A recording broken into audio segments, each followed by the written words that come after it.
দেশমূলক বক্তব্য প্রচার বন্ধে ভারত সরকার ব্যবস্থা নেবে বলে আশা করেছে অন্তর্বর্তী সরকার।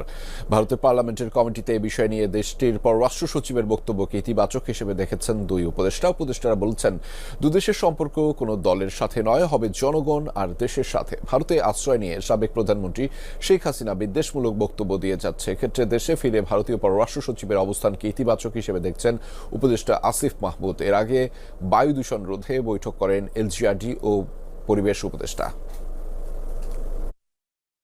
বাংলাদেশকে নিয়ে সংখ্যালঘু সহ বিভিন্ন বিষয় নিয়ে যে প্রোপাগান্ডা করা হয়েছে এটা ইন্টারন্যাশনালি ন্যাশনালি খুব স্পষ্ট একটা বিষয়, এবং এটা নিয়ে এখন আমি ভারতীয় কয়েকটা গণমাধ্যমেও এই পরিবর্তনটা দেখতে পেয়েছি যে তারাও এটাকে অ্যাড্রেস করছে যে প্রোপাগান্ডা হয়েছে। ক্ষোভ প্রকাশের মাধ্যমেও কিন্তু আলোচনার একটা ক্ষেত্র তৈরি হয়। এবং ভারতের সাথে তাদের যে পররাষ্ট্র সচিব এসেছিলেন সেখানে সম্পর্কটা পুনর্মূল্যায়নের এবং নতুন করে যাত্রা শুরুর একটা প্রক্রিয়া শুরু হয়েছে।